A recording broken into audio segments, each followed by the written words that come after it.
واحد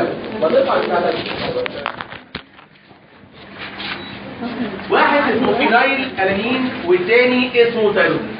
اتفقنا ان الفينايل ألانين ده اسينشال امينو اسيد، اما التايروزين ده نون اسينشال امينو اسيد في فورمت فروم الفينايل ألانين بنزيد سميناها مع بعض فينايل ألانين هيدروكسيد. اتفقنا كمان ان الاثنين ار ميكسد امينو اسيد. ليه يا جماعه؟ عشان بيدوا فيوماليت وكمان بيدوا اسيدو اسيتيت، يعني ميكسد جلوكوجينيك اند كيتوجينيك امينو اسيد. ازاي بيثبت؟ الفينايل ألانين ملوش في جسمي غير وظيفتين. الوظيفه الاولى انه بينتر في الاستراكشر اوف البروتين. الوظيفه الثانيه انه كان جيف التيروزين. والفرق ما بين الفينايل ألانين والتيروزين ان التيروزين فيه اتش، وبالتالي عشان احول الفينايل ألانين الى تيروزين هضيف او اتش ولا جاست او؟ قلنا ان الهيدروكسيليز هرمونو اوكسجين. اجيب منين الاو؟ انا بدخل بي اتش 4 وادخل او 2 واطلع بي اتش 2 وميه، يبقى دخلت كده او على الفينايل ألانين فاصبح تيروزين. الانزيم بتاعي اللي بيعمل كده اسمه فينايل ألانين هيدروكسيليز، وحولت البي اتش 4 اقول بي اتش 2. بس انا باستمرار عايز بي اتش 4 وكل البي اتش 4 بقى بي اتش 2، فعايز ارجع البي اتش 2 مره اخرى بي اتش 4. ده بمساعده الناس بي اتش وانزيم سميناه مع بعض بي اتش 2 ريدكتيز. حلو كده. كل الميتابوليزم بتاع الفينايل ألانين بعد كده ان ذا فورم اوف تيروزين. التيروزين بانزيم اسمه تيروزين ترانسامينيز يديني كيتو اسيد خاص بيه اللي اسمه بارا هيدروكسي فينايل باروفيت، بانزيم خطير اسمه بارا هيدروكسي فينايل باروفيت هيدروكسيز. بيعمل ثلاث حاجات: بيدخل O2 ويطلع CO2 ومحتاج فيتامين سي وكبر. اول حاجه بيعملها بيعمل اوكسيديتيف كاربوكسيليشن للالفا كربون، يدخل O على CO طلع CO2. الحاجه الثانيه بينقل السايد للكربونه الى اقل. الحاجه الثالثه بيعمل هيدروكسيليشن في المكان الاصلي للسايد ويحول البارا هيدروكسي فينايل باروفيت الى هوموجينتيسيت. الهوموجينتيسيت بانزيم اسمه هوموجينتيسيت اوكسيديز، او في الروايه الاخرى داي اوكسجينيز. ادخل 2 او واروح فاتح سيادتك الرينج، والهوموجينتيسيت اوكسيديز محتاج فيتامين سي واير، ويديني مركب مكون من مقطعين: ماليك اسيد مع اسيتو اسيتيك اسيد. الاثنين شابكين مع بعض فسميته ماليل اسيتو اسيد. والماليك اسيد فيه دبل بوند نوع حساس. لو بنزيم اسمه ماليل اسيتو اسيد ايزومريز قلبت الدبل بوند من سيس الى ترانس هيديني فيوماريل اسيتو اسيد. بنزيم اسمه فيوماريل اسيتو اسيد هيدروليز بيدخل ميه يطلع لي الفيوماريل اللي هي الجلوكوز ويديني الاسيتو اسيد اللي هو الكيتوفان. اذا الفينايل ألانين وكمان التيروزين ار ميكسد امينوز. قبل ما سيبنا الباسوي ده خدنا الامراض المرتبطه بيه. اول انزيم اسمه فينايل ألانين هيدروكسيليز ينقص يعمل مرض غايه في الامان يسمى فينايل كيتونوريا او بي كيو، او اسمها تاني هايبر فينايل ألانين ديفكتيف انزيم فينايل ألانين هيدروكسيليز. الكود جيناتيك ميوتيشن في الانزيم نفسه، او ممكن مشكله في البي اتش 4.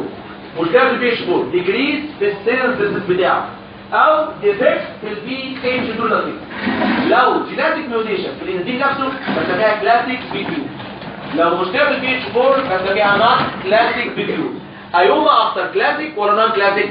نون كلاسيك، لان البي اتش 4 ريكوايرد باي اذر انزيم. زي بعد شويه هناخد حاجه اسمها تيروزين هيدروكسيليز اللي بيعمل الزوبا والدوبامين، والنهارده تريبتوفان هيدروكسيليز اللي بيعمل سيروتونين. وبالتالي الاعراض تبقى مور سيفير ان كيسز اوف بي اتش 4 ديفيشنسي. طب حلو كده. السيمبتومز ايه؟ 3 جروبس من سيمبتومز. سيمبتومز عشان في فينايل ألانين عالي، وسيمبتومز اسمها سي ان سيمبتومز، وسيمبتومز اسمها هايبوبيجمنتيشن. فينايل ألانين عالي يبقى يزيد الابتيك بتاعه بايفابريت ويقل الابتيك اوف الاذر امينو اسيد، وبالتالي يحصل ايه؟ منتال ريتيرن.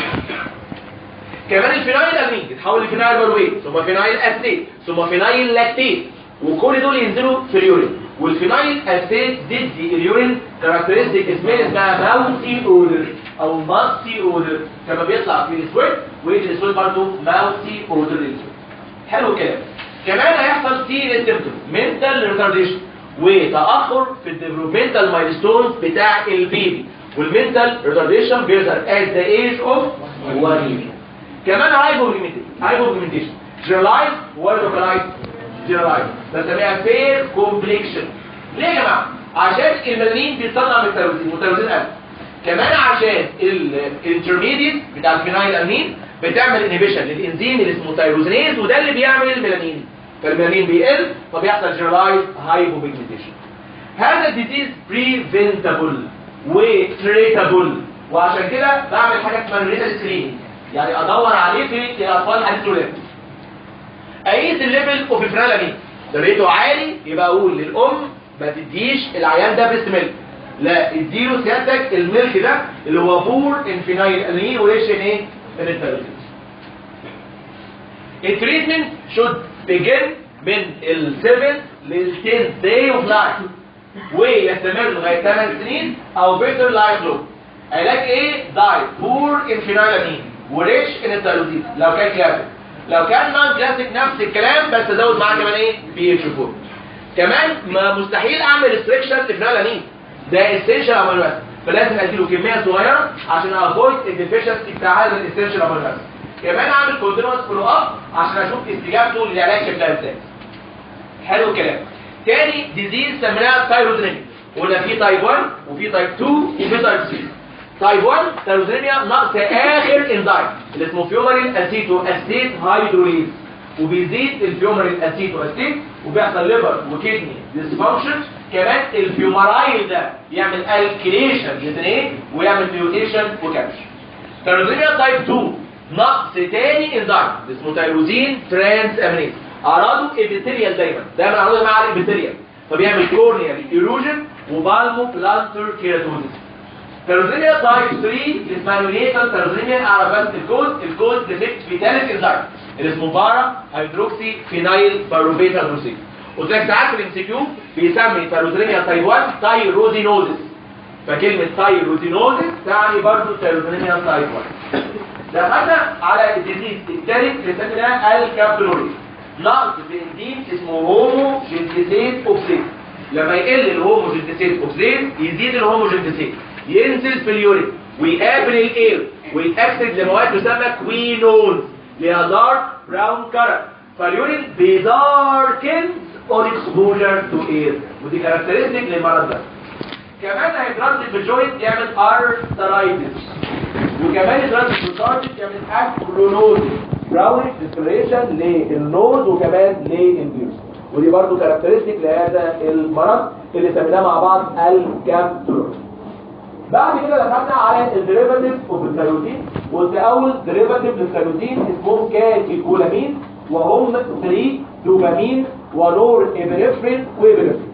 ازاي بطلعهم من الثايروزين؟ بينزيم اسمه تيروزين هيدروكسيد محتاج بي اتش 4 برضه كهيدروجين كارير بيديني الدوبا، والدوبا بالدوبا دي كاربوكسيليز يديني الدوبامين، والدوبامين بالدوبامين بيتا هيدروكسيليز يديني النور ابنفرين، يدخل تاني يطلع تحت بقى عندي ابنفرين. يقول لك الكي انزيم بتاع هذا الباسوي دي مش في الكتاب، اكتبها على الباسوي. الكي انزيم هو التيروزين هيدروكسيليز. لو زاد الكاتيكولامين تعمله ريجريشن، يبقى اكتب كده على التيروزين هيدروكسيليز انهبيتد باي الكاتيكولامين.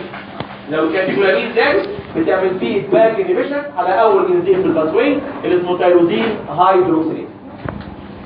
لو حبيت اعمل كاتابوليزم للكاتيكولامين بانزيم اسمه ماو، هناخد النهارده الحاجه تاني ده مونو امين اوكسيديز.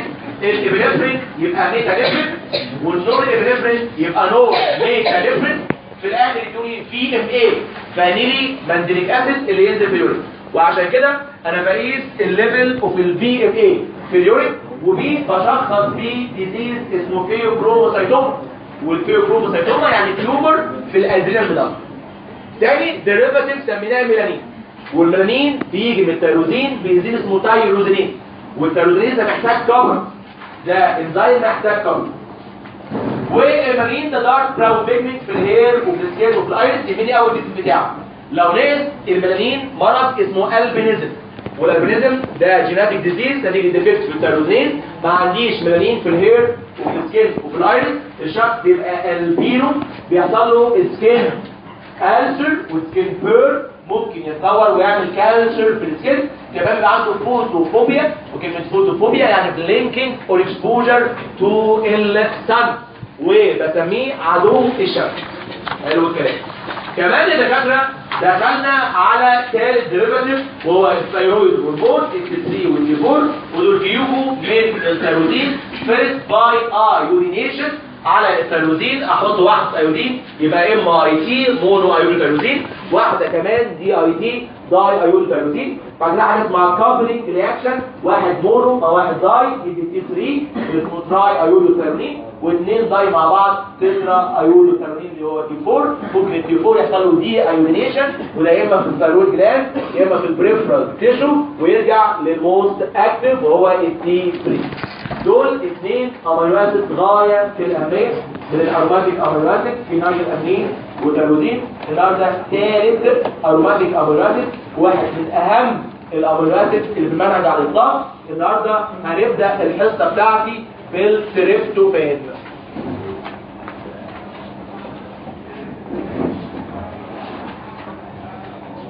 لو حبيت ارسم التريبتوفان في رينج تسمى اندول رينج، والاندول رينج عباره عن تو فيوز رينج اسمها بنزين، شبكه كمان في رينج اسمها بيرول. البنزين مع البيرول شابكين مع بعض وعاملين الرينج اللي اسمها اندول. شابك فيها اهو CH2 CHNH2 COH، ده يا جماعه اسمه تريبتوفان. الرينج دي لوحدها بنزين، والرينج دي لوحدها بيرول، الاثنين مع بعض اسمهم اندول رينج. هو اسمه الفا امينو بيتا اندول بروبيونيك اسيد او المادة تريبتوفان. نبدا مع بعض رحلتنا في التريبتوفان. هو التريبتوفان اسينشال ولا سيمي اسينشال ولا نون اسينشال امينو اسيد؟ التريبتوفان از اسينشال امينو اسيد. ثلاثة اصحاب كذابين يتقابلوا فين؟ تحت شجرة هيستidine، شجرة تريبتوفان. فالتريبتوفان هو essential amino acid وبالتالي cannot be synthesized inside the body. طب هو جلوكو ولا كيتو ولا ميكسد؟ ميكسد بقى. يبقى هو ميكسد امينو اسيد. ميكسد ليه؟ الفينايل امين والتيرودين بسميهم ميكسد عشان بيدوا فيومارين واسيتو اسيد. التريبتوفان ميكسد عشان بيدي الانين وكمان برضو اسيتو اسيد. ما تلخبطش بقى عشان تمسكوه وتكتبين ورا. هو ميكسد ليه؟ عشان بيدي الانين، والانين لو تفتكر بيدي بايروفيت اللي بيدي جلوكوز، كمان بيدي اسيتو اسيد وده كيتون بادي. اذا هو ميكسد جلوكوجينيك اند كيتوجينيك.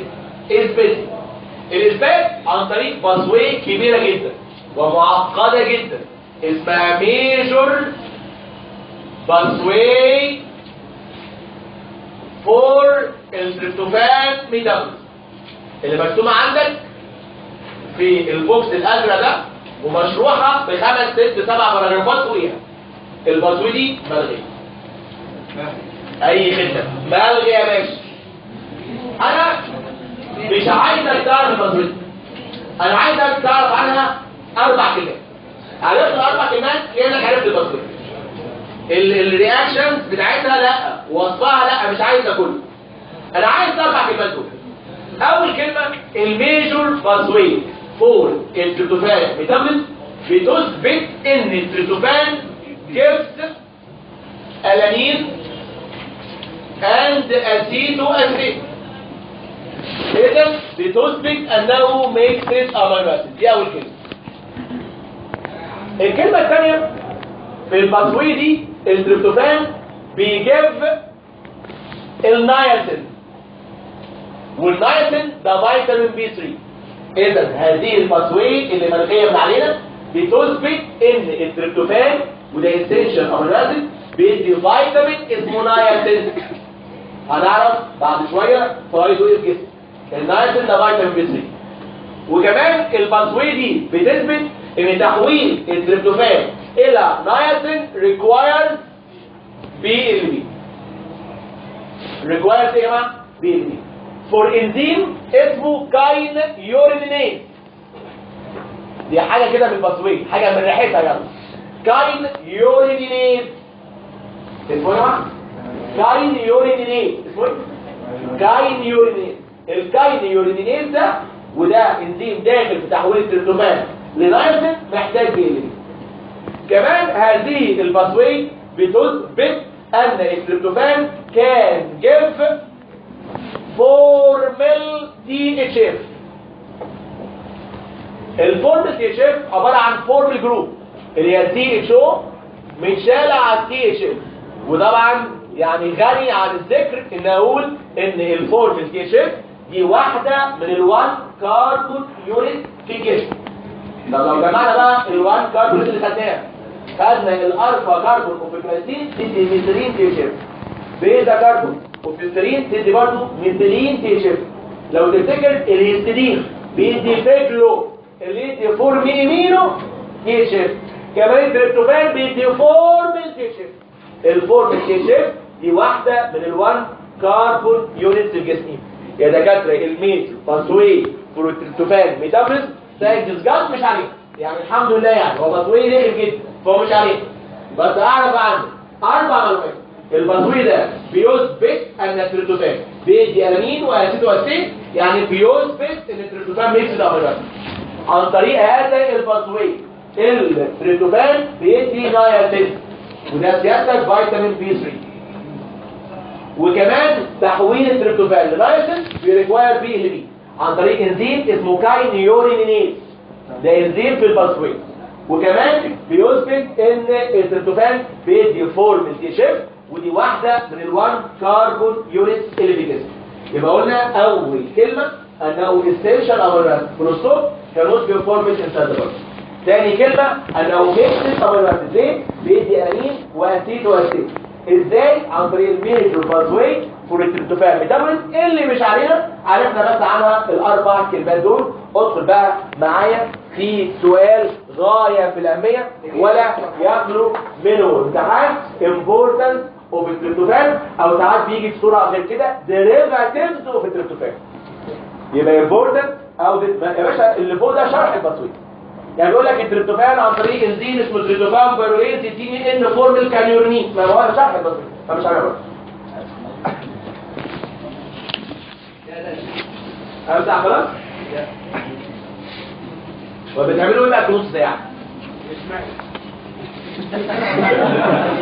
بارد صح؟ بارد برود يا جدع. ايه اللي جنبك يا برود؟ بص بقى معايا. ما تقول عليا الله يخرب بيتك. عاجبك. والله ممكن. كملوا. حبيبي وقت دايما. يلا خلاص يلا. derivative of التريبتوفان. بص هما 5 derivative بيجوا من التريبتوفان. اول ديريفاتيف بيجي من التريبتوفان هو النياسين. والنياسين ده فيتامين بي 3. النياسين ده فيتامين بي 3. طيب ازاي التريبتوفان بيتحول للنياسين؟ عن طريق الميجور باسوي والتريبتوفان ميتابوليزم اللي مش عليه، اللي عن طريقها التريبتوفان بيحتاج البي ال بي وفي الاخر بيدي نياسين. والنياسين متفقين مع بعض ده فيتامين بي 3. وانا بصراحه معترض على الرياكشن ده. مين معترض معايا؟ ليه يا فندم؟ معترض خلاص انت بارد يا فندم زي الوقت بالظبط. كلمه فيتامين معناها حاجه نوت سينثسايز انسايد. ما ينفعش الفيتامين يتم تصنيعه في الجسم. هو اسمه فيتامين في الاساس عشان ما بيصنعش في الجسم. هو التريبتوفان ده مش في الجسم والتباعد ده بيحصل في الجسم. طب ما انا طلعت النياسين في الجسم اهو. ازاي مسمي النياسين فيتامين بي 3 مع انه بيصنع؟ قال لك ان التريبتوفان اسينشال امينو. فكأن التريبتوفان هو البريكيرسر بتاعك. فاكر ازاي؟ يعني مثلا انا باكل كاروتينويد. الكاروتينويد في جسمي تدي فيتامين ايه؟ انا كده ما صنعتش فيتامين ايه في جسمي، انا كده خدت البريكيرسر حولته لفيتامين. فهمت ازاي؟ فالتريبتوفان عشان هو اسينشال امينو اسيد لازم اكله، اعتبرت النياسين ده فيتامين. انت عارف لو التريبتوفان كان بيصنع في جسم كان يبقى كده النياسين مش فيتامين، لكن التريبتوفان لازم اكله، ولما اكله في جسمي يدي نياسين، فكأن التريبتوفان هو البريكيرسر اوف النياسين. هو النياسين بيبدا بحرف ايه؟ الايه. فوظيفته ان بيدي كو انزيم بحرف الايه. واحد اسمه ناد والتاني اسمه ناد بي. الناد نيكوتيناميد ادينين داي نيوكليوتايد، والناد بي نيكوتيناميد ادينين داي نيوكليوتايد فوسفيت، والاثنين وظيفتهم في جسمي هيدروجين كارير، يعني يشيلوا هيدروجين.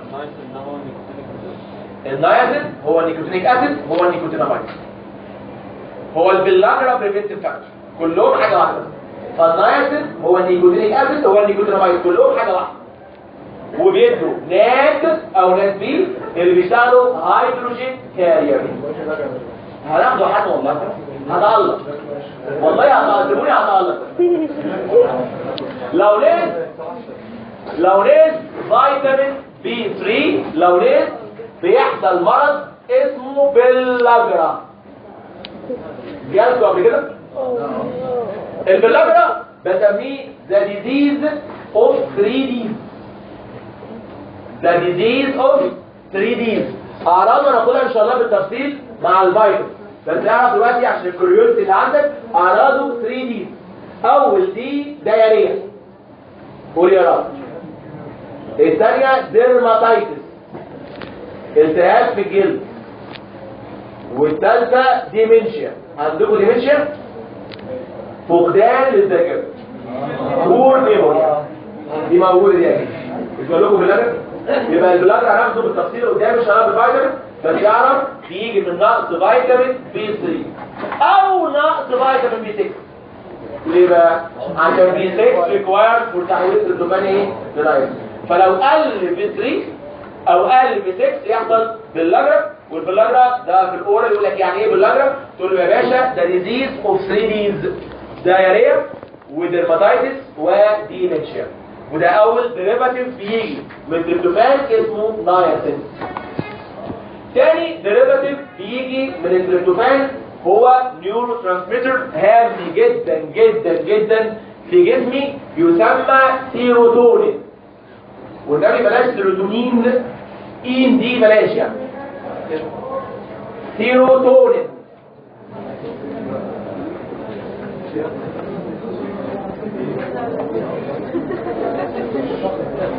السيروتونين لو حبيت اتكلم عنه هتكلم في بوينت. الكيمستري بتاعه عباره عن ايه؟ قال لك عباره عن 5 هيدروكسي تريبتامين. طبعا في الاورال بيسالك ايه الكيميكال نيم بتاعه؟ 5 هيدروكسي تريبتامين. على فكره السيروتونين لازم تعرف انها نيورو ترانسميتر في جسمك، وبيسموه ذا هرمون اوف هابينس، هرمون السعاده. السيروتونين هو هرمون السعاده، هرمون اوف هابينس، عباره عن 5 هيدروكسي تريبتامين. شغال ايه؟ قال لك شغال في ان ام، فازو كونستريكتور ونيورو ترانسميتر، بيعمل هابت، وكمان ميدياتور فور البليتلت اجريجيشن. يبقى هو شغال في ان ام، فازو كونستريكتور ونيورو ترانسميتر وكمان ميدياتور فور البليتلت اجريجيشن. بيطلع منين؟ قال لك والله فازو كونستريكتور ونيورو ترانسميتر، يعني بيطلع من نيرفس تيشو. كمان بيطلع من خلايا في الجي اي تي، اخد اسمها ارجنتافين سيل. بيطلع من خلايا تسمى ارجنتافين سيل اوف الجي اي تي. وتو ليسر اماونت، في ليسر اماونت بتطلع من البليتلت وكمان من الريترا. عشان كده هو ميدياتور فور البليتليشن. يبقى هو شغال في ان ام، فازو كونستريكتور ونيورو ترانسميتر وميدياتور فور بليت اجريجيشن. بيطلع مينلي من نيرفس تيشو وكمان من الارجنتافين سيل، دي موجوده في الجي اي تي. وليتل اماونت بيطلع من البليتلت وبتطلع من الريتنا. طب انا بصراحه عايز اعرف ازاي من التريبتوفان اصنع سيروتونين. انا هشرح البازوي دي بالفورمولا، بس الفورمولا عشان تفهم فقط غير. يقول لك والله هرسم التريبتوفان ده عباره عن 2 رينجز اهو شابكين مع بعض، واحده اسمها بنزين والثانيه اسمها بيرول بالشكل ده، وشابك فيها CH2 CHNH2 COH. ده التريبتوفان. التريبتوفان عن طريق انزيم اسمه تريبتوفان هيدروكسيليز. لو قلت لك محتاج انزيم تقول لي مين؟ اسمه لا بيلف عينك بقى، لا بي اتش 4. ما قلنا كل الارماتيك امينو اسيد هيدروكسيليز محتاجين بي اتش 4. انا عشان اعمل هيدروكسيليشن التريبتوفان عايز او، اجيب او منين؟ ادخل بي اتش 4 و O2 واروح مطلع بي اتش 2 وميه، يتبقى ايه؟ او. اروح مدخل الاو على رقم 5 اللي اوريدي فيها اتش، يبقى ايه؟ يبقى فيها او اتش اهو. لازم 5 هو بيدخل على رقم 5. ويبقى عندي بالشكل ده سيادتك 5 هيدروكسي تريبتوفان. ده اسميه 5 هيدروكسي تريبتوفان. وطبعا سيادتك عارف ان البي اتش 2 بيرجع بي اتش 4 عن طريق الناس بي اتش بلاتيش، والانزيم اسمها ايه؟ بي اتش 2 بلاتيش. وده ثالث واخر انزيم بيريكواير بي اتش 4. خدنا جميع الاروماتيك امينو اسيد هيدروكسيليز محتاجه بي اتش 4. الفينايل الالين هيدروكسيليز اللي بيحول فينايل امين لتيروزين عايز بي اتش 4. والتيروزين هيدروكسيليز اللي بيحول التيروزين لدوبا ثم دوبامين محتاج برضه بي اتش 4. وكمان سيادتك التريبتوفان هيدروكسيليز اللي بيحول التريبتوفان ل 5 هيدروكسي تريبتوفان ثم سيروتونين برضه عايز بي اتش 4. طب انا عندي 5 هيدروكسي تريبتوفان عايز اخليه 5 هيدروكسي تريبتامين. هو ازاي الامينو اسيد يبقى برايمري امين؟ لا عيب قوي الصراحه، دي كاربوكسيليشن. يبقى الامينو اسيد بيتحول للبرايمري امين باي دي كاربوكسيليشن، ده اسمه 5 هيدروكسي تريبتوفان. عايزه يبقى 5 هيدروكسي تريبتامين، فلازم اعمله دي كاربوكسيليشن. الديكربوكسيليشن عن طريق انزيم مش سبيسيفيك للتريبتوفان، ده شغال على اي اروماتيك امينو اسيد، فاسمه اروماتيك امينو اسيد ديكربوكسيليز. واي امينو اسيد ديكربوكسيليز هنستعمل بيه اللي دي هيعمل ايه؟ يروح شايل السي او او دي بصوره سي او 2 ويحط الاتش على الالفا كاربون اهو. طلعت اهو سي او 2. هيبقى عندي سيادتك اهو الاندور رينج، وهنا سي اتش 2 سي اتش 2 ان اتش 2 وهنا او اتش. المركب ده بسميه 5 هيدروكسي تريبتامين او بسميه سيروتونين. طلع منين السيروتونين؟ طلع من نيرفس تيشو ومن الارجنتافين سيل وفي الجي اي تي، وليتل اماونت من البليتد اوريجينال. اشتغل في النيرف فازو كونستريكتور واليورو ترانسميتر، وكمان ميدياتور فور البليتد اجريجيشن. طب سيادتك لو عايز دلوقتي اكسره ازاي؟ والله الانزيم انت عارفه اسمه مونو امين اوكسيز، بيعمل له اوكسيديتيف ديامينيشن، يدخل O2 ويطلع NH3. بص معايا ال NH2 دي تروح واخده H وتطلع في صوره ايه؟ NH3، فيتبقى هنا CH. ال CH احط لها OO فتبقى كاربوكسيل جروب بهذا الشكل. يبقى عندي الاندور رينج اهي في 5 OH، وبقى عندي هنا CH2COH. بص اللي حصل ايه؟ انا دخلت O2 طلعت NH3، ال NH2 مع H تطلع NH3، اتبقى CH حطيت في النص O و O فبقت COOH وتكون المركب ده. المركب ده عايز اسميه، بص معايا، الرينج دي اسمها اندور. الرينج اسمها ايه؟ اندور. في رقم 5 شابك هيدروكسي جروب، يبقى 5 هيدروكسي اندور صح؟ وكمان شابك فيها CH2 COOH، ده اسمه اسيتيك اسيد. المركب ده اسمه 5 هيدروكسي اندول اسيتيك اسيد، او بسميه 5 هايا، مش هايفا، هايا 5 هيدروكسي اندول اسيتيك اسيد. يبقى منين الاسم؟ الرينج اسمها اندول. ورقم 5 OH يبقى هي 5 هيدروكسي اندول. وشابك في الاندول اسيتيك اسيد، يبقى اسمه 5 هيدروكسي اندول اسيتيك اسيد او 5 هايا. الهايا دي الاند برودكت اوف كاتابوليزم اوف سيروتونين. امال الاند برودكت اوف كاتابوليزم اوف الكاتيكولامين اسمه ايه؟ انا مش بكلم نفسي، حرام عليكم. في ام ايه؟ يبقى الفي ام ايه الفانيلي مانديليك اسيد ده كان الاند برودكت اوف كاتابوليزم اوف ايه؟ اوف كاتيكولامين. لما كسر الكاتيكولامين كان بيدي في ايه؟ لكن الهايا ده الاند برودكت اوف كاتابوليزم اوف ايه؟ اوف سيروتونين. لو كان الفي ام اي عالي في اليورين كان تيومر اسمه ايه؟ انا كنت براجع الجين من شويه. فيوكروموسايتوم. فيوكروموسايتوم. لكن ساعات بيحصل تيومر في الارجنتافين سيل اوف الجاردي. ساعات بيحصل تيومر في الارجنتافين سيل اوف الجاردي. التيومر ده بسميه كارسينويد تيومر. اسمه يا جماعه كارسينويد تيومر. الكارسينويد تيومر ده لو حبيت اشخصه اقيس ايه في الدم؟ سيروتونين. او اقيس ايه في اليورين؟ هاي.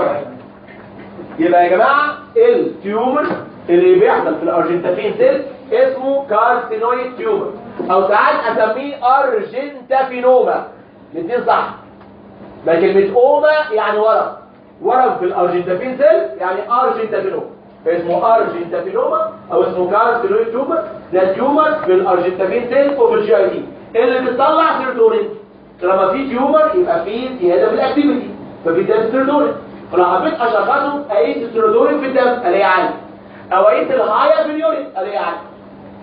يبقى الارجنتافينوما دايجنوز باي increase serotonin in blood او increase the higher in urine. معايا مش معايا؟ طب اللي بيفكر، نفسي اشوف واحد بيفكر وبيفهم. صراحه دي نفس الصراحه يعني. يقول لك اكتب لنا ورا الارجنتافينوما باللاجرا مي اوكي.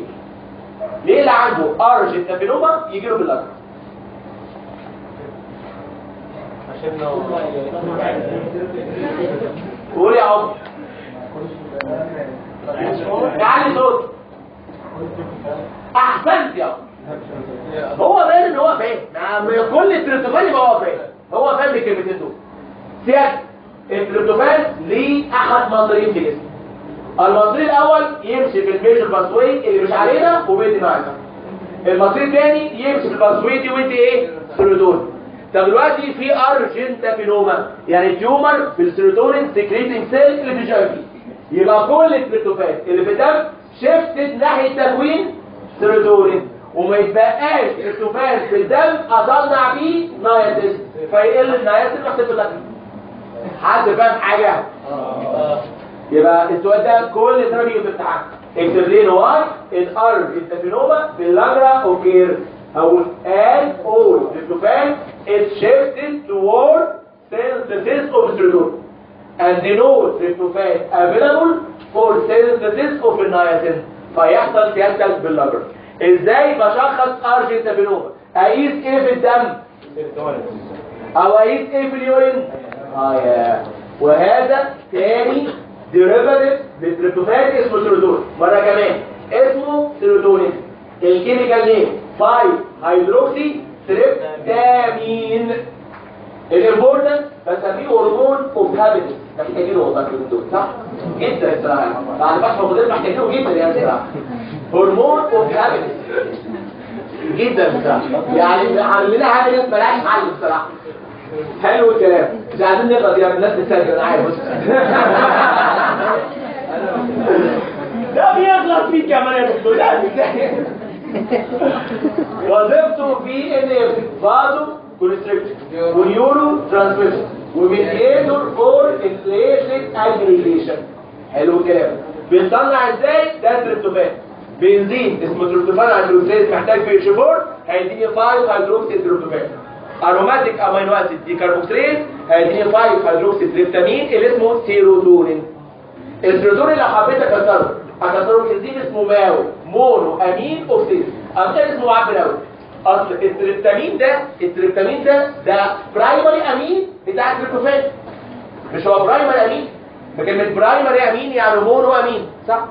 هو بيعمل اوكسيديشن في المونو امين يبقى اسمه ايه؟ مونو امين اوكسيد. انت فاهم الاسم جميل؟ السيروتونين ده برايمري امين جيبت كاربوكسيليشن، فهو بيعمل اوكسيديشن للمونو امين، فاسمه مونو امين اوكسيد، يحوله الى 5 هاير 5 هيدروكسيزول اسيتيك اسيد، وده نيورو ترانسميتر اهو، عملته من السيروتونين، عملته من التريبتوفان وسميته سيروتونين. ثالث ديريفاتيف بيجي من التريبتوفان يسمى ميلاتونين. يا اسلام اتوسل اليك يا اسلام، في فرق ما بين الميلانين والميلاتونين، وان انا عارفكم والله العظيم، حافظكم واحد وحافظ اللي بيحصل في الامتحان. ساعات الباشا الميلانين دي بيجمنت في الهير والسكيت والايرس، وبتيجي من التيروسين. الميلاتونين ده نيورو ترانسميتر بيجي من التريبتوفان. دي قصه ودي قصه، الميلانين ده شيء والميلاتونين شيء تاني خالص. ايه الميلاتونين؟ ده نيورو ترانسميتر. ايه الكيميكال نيم بتاعه؟ ايه الكيمستري؟ خد عندك بقى، احفظ بقى. 5 ميزوكسي ان اسيتايل سيروتونين. طبعا تحفظ كل حاجه. 5 ميزوكسي ان اسيتايل سيروتونين. لما اشوف الصنعه دي بتلاقي 5 ميزوكسي ان اسيتايل سيروتونين. السينثيسيس بيحصل فين؟ قال لك بيحصل في الباينيال بودي، في الجسم السلوباني. بلاقيه في اي غابه ده. فين مكانه ده؟ الجسم السلوباني ده فين ده؟ في البرين. فين في البرين بقى؟ فين في البرين؟ نيورو جنب الكوربا كالوزا. فاكر الكوربا كالوزا؟ يبقى الجسم السلوباني ده في البرين والمخ. في البرين جنب الكوربا كالوزا. مهم في ايه؟ الميلاتونين. قال لك ده بيلفيت المود. يا سلام يا سلام. ده بتاع المداد كله ده بيلفيت المود، ومسؤول عن الداي اند النايت ريزم. تلاقي كده شهر الامتحانات فاكره داخلين عليه اهو قريب اهو، الشهر ما بيعديش ده. لو تعدي عند الشهر وانت بتذاكر يعني لا لو يوم كمان دايما كده، لو يوم كمان دايما اليوم ده بيفرق معاك، مش عارف ايه. هتلاقي نفسك مظبط نومك، تنام كل يوم الساعه مثلا 11 12 وتصحى 6 الصبح، تنام 11 12 على طول مظبط نفسك. وفي شهر الامتحانات نفس الكلام، انت ظابط نفسك. خلص الامتحان وعدى اخر يوم امتحان، هنام بقى، عايش حياتي بقى، تلاقي نفسك 6 الصبح كل يوم بتصحى. ده ايه الهبل ده؟ ما خلصت بقى خلاص، انا عايز اصحى العصر بقى، عايز اعيش حاجه كتير. تقعد لك حسبة اسبوع كده اليوم مش مظبط لغايه بقى ما ايه تعيش حياتك بقى وتصحى العصر بقى. مش بيحصل الكلام ده ليه؟ قال لك اصل المسؤول عن الليل والنايت ريتم الميلاتونين. هو الصبر حاجه اسمها فيسيولوجيكال كلوك في جسمك، ساعه فيسيولوجيه في جسمك. ده حتى كمان اللي بيسافر بلد بعيده سفريه طويله يتعب جدا اول اسبوع، لما يكون بقى 6 7 ساعات كده زي امريكا مثلا يتعب قوي لغايه ما شويه كده الموضوع ايه يثبت معاه. اللي بيظبط الليل والنايت ريزم هو الميلاتونين.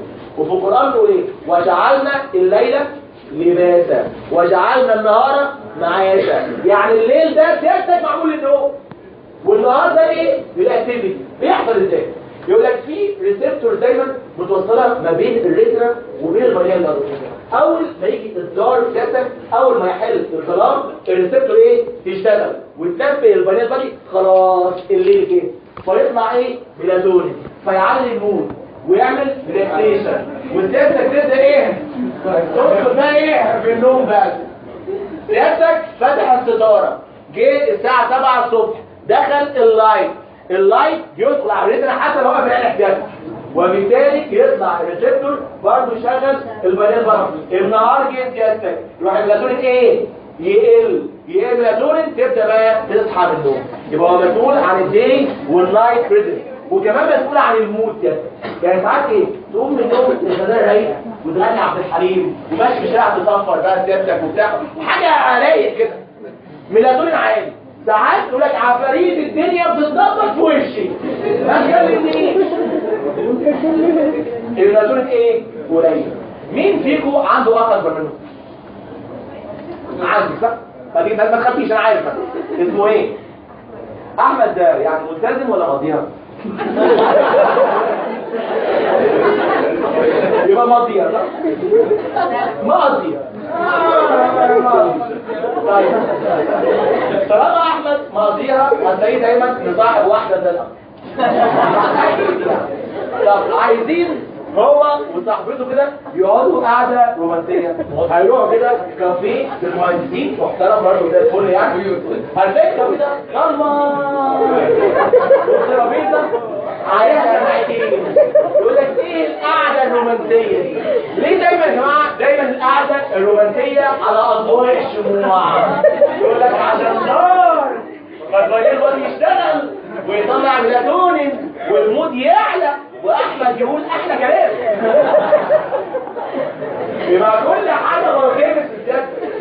القعده الشاعريه دي لازم يشوفوها، لازم يعني. ليه؟ لان الدارك بينيشيت السيرفيس اوف الميلاتونين وبالتالي بيليفيت المود. عشان كده بدأوا دلوقتي يستخدموا الميلاتونين في علاج الديبريشن.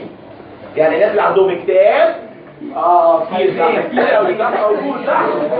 فين بيبداوا بلمس غالي كان يعني جنايه مثلا يستخدم في علاج الديبريشن. يبقى الميلاتونين مره كمان ميلاتونين على فكره اسمه الكلينيكال ميلاتونين، بس ده مش يعني قد ايه مستورد، قد ايه مستورد وغالي قوي. الواحد بيقول ده مضروب لا بقى الدكتور ده طب ميلاتونين ماشي كويس. لا يا باشا يلا هو يبقى حاسس ان عدد التسميه حرام. يلا الميلاتونين الكيميكال نيم خلاص يلا 5 ميثوكسي ان اسيتايل سيروتونين بيطلع منين؟ باينيال بادي اوف ذا برين. وظيفته بيديت المود ومسؤول سيادتك عن الداي والنايت ريزم وبستخدمه كانتي ديبريسنت. ازاي طيب بصنع الميلاتونين؟ قال لك الميلاتونين بيصنع من السيروتونين، يعني ممكن من السيروتونين احصل على ميلاتونين. ازاي؟ قال لك اول خطوه اعمل اسيتايليشن، يعني ادخل اسيتايل كوين اللي هو CH3 CO كوانزيم واروح مطلع سيادتك الكواش بانزيم اسمه اسيتايل ترانسفيريز. طب احط الاسيتايل فين؟ احط الاسيتايل على الان فيبقى الشكل كده. بص معايا اهو هنا OH وادي سيادتك البيرورينج وCH2 CH2 NH CO CH3. طب ده عباره عن سيروتونين بس عليه اسيتايل يبقى اسميه اسيتايل سيروتونين. طب الاسيتايل شبكه فين؟ شبكه في النيتروجين صح؟ فانا عايز اقول لك ان الاسيتايل شبكه في النيتروجين فاسميه ان اسيتايل سيروتونين. I think بقى انت عارف كويس قوي ازاي احول الان اسيتايل سيروتونين لميلاتونين. بمين؟ برافو عليك. فاكر ازاي؟ فاكر 4 ان اسيتايل سيروتونين شو ميلاتونين. يبقى بيدخل الدم ويطلع مين؟ الساح. واحط ميثايل عارف فين؟ على الاو. بحط الميثايل فين؟ على الاو. اروح شايل الاتش واحط مكانها ميثايل. يبقى الشكل هيبقى ازاي؟ بص معايا اهو.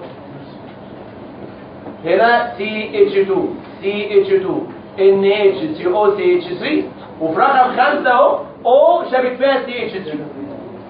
فلو حبيت اسميه ايه؟ 5 ميث اوكسي. مش دي ميثايل على اوكسي؟ طالما ميثايل على اوكسي يبقى اسمه 5 ميثوكسي ان اسيتايل سيروتونين.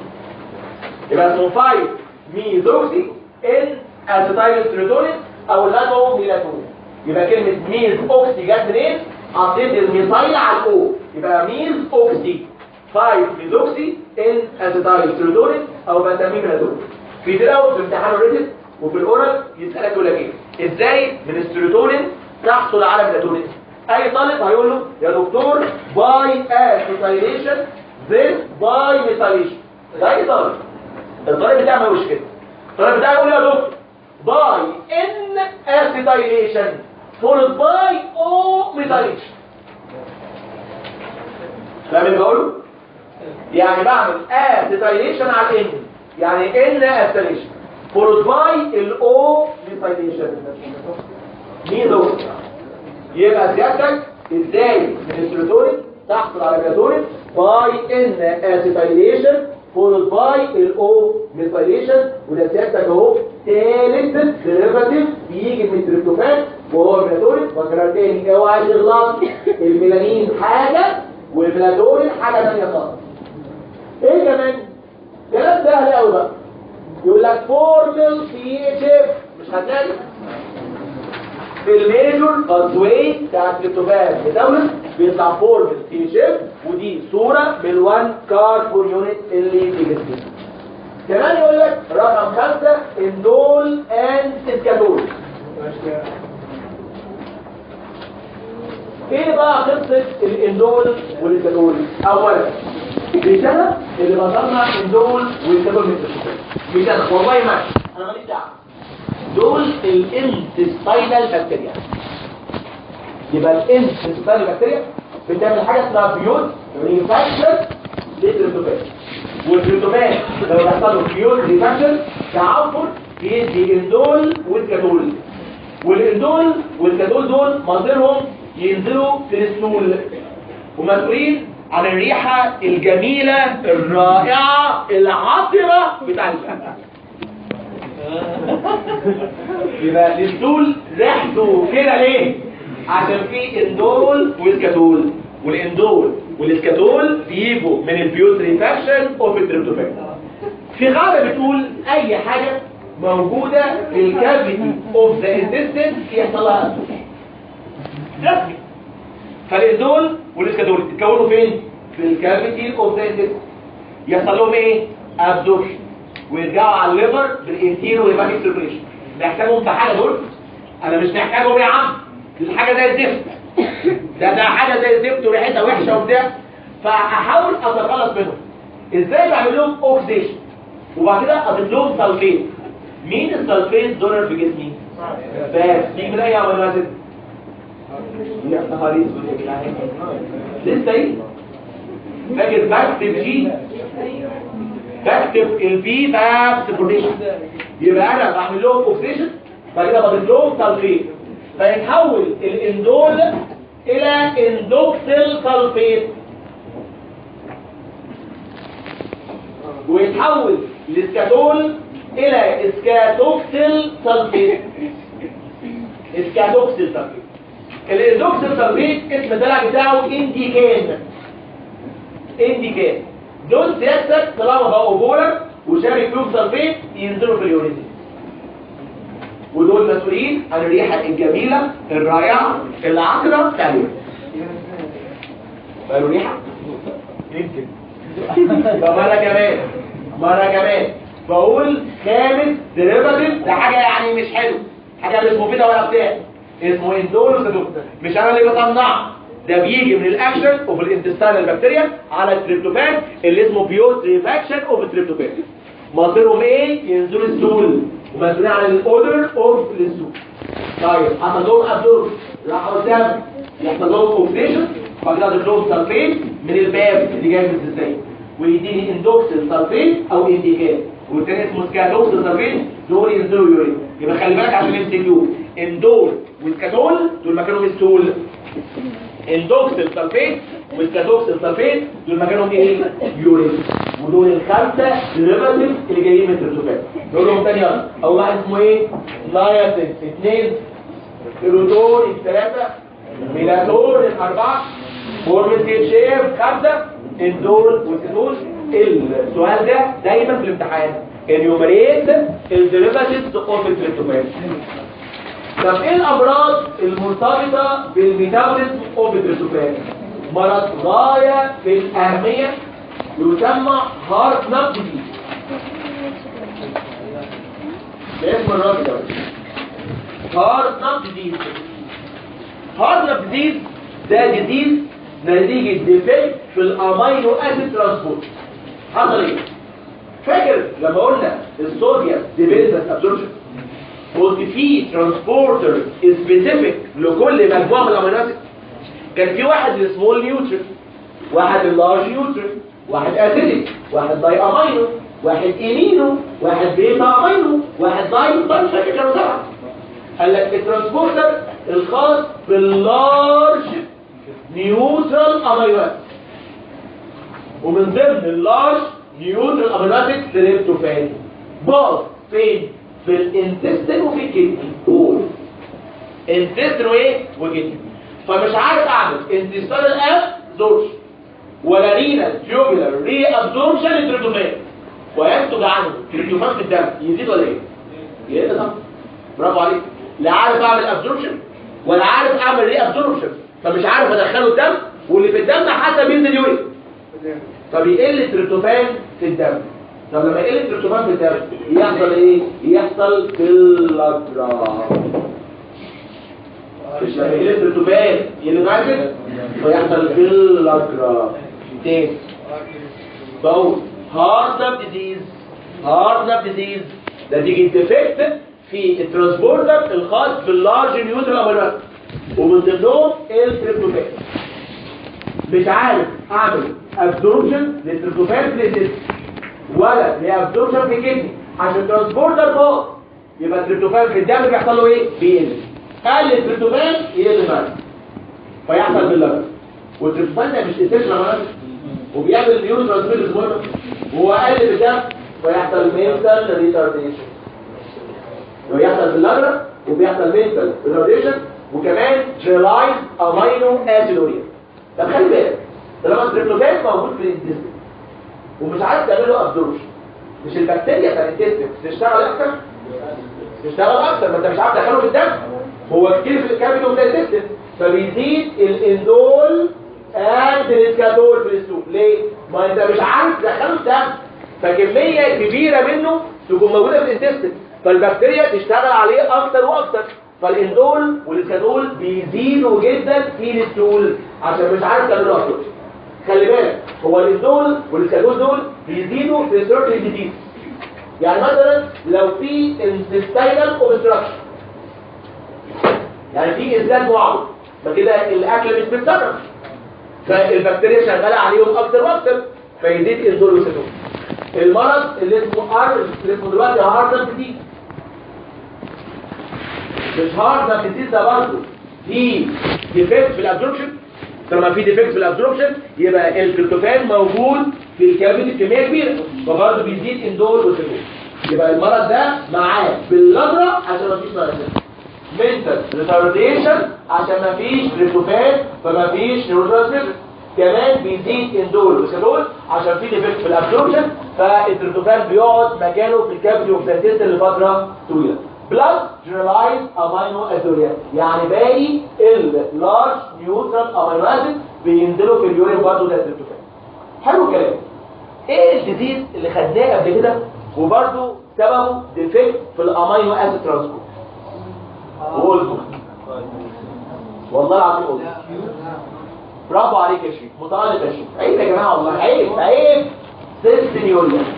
السيستينيوريا كان ديفكت في الداي الترانسبورتر بتاع الداي امينو اسيد بس في الكدني، فكان بينزل الكولا سيستين واورنيثين ولايسين وارجينين في اليورين. يبقى السيستينيوريا ديفكت في الامينو اسيد ترانسبورتر، والهارت ديزيز برضه ديفكت في الامينو اسيد ترانسبورتر. الديزيز ده بيجي في الصحه، ولكن نمريت 2 ديزيز due to defect in amino acid transport. جماعه السؤال ده عشان ايه؟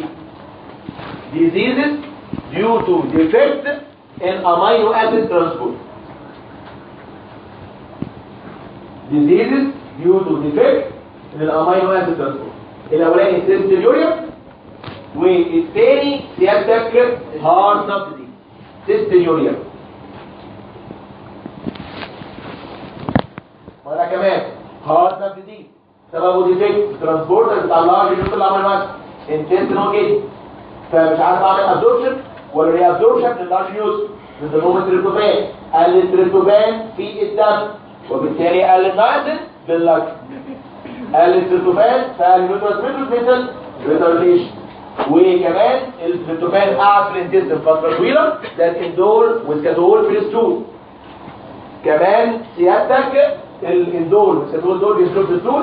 وكمان في لارج نيوترال امينو اسيد، يعني اللارج نيوترال امينو اسيد غير التريبتوفان برضه تنزل في اليورين عشان مش عارف اعملوه ايه. كمان في ديزيز ناس يعني مش بيه كتير، بي 6 ديفيشنسي. احنا مش قلنا يا جماعه انا بحول التريبتوفان الى نياسين باستخدام فيتامين بي 6، عشان فيتامين بي 6 ده محتاجه انزيم اسمه كاين يورينيز. قال لك لو البي 6 ناقص الكاين يورينيز مش هيشتغل، وبالتالي يقل مركب اسمه انترانيليك اسيد ويزيد مركب اسمه زانثيورينيك اسيد في اليورين. طبعا المركبات اللي بقولها دي كانت في الباسوي ملغي، وبالتالي يعني طالما الباسوي ملغي يبقى دي مش كل اللي تيجي يعني. لكن اعرف البي 6 ديفيشنسي يخلي انزيم اسمه كاين يورينيز ما يشتغلش، فبيقل الانترانيليك وبيزيد الزانثيورينيك اسيد في اليورين. ده نتيجه نقص البي 6. وده يا جماعه ثالث واخر اروماتيك امينو اسيد سميناه تريبتوفان. ادخل معايا هيستيدين.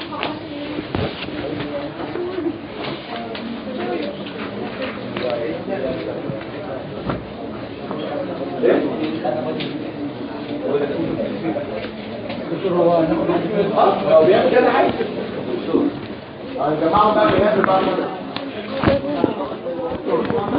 قول يا رب يا فاشل يا باي. وغير النهارده جمعه يوم مكرر الموضوع الارض بتفضل عظيمه.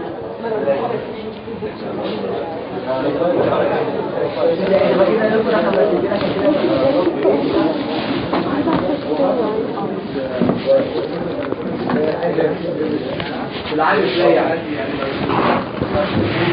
ايه عشان كده انت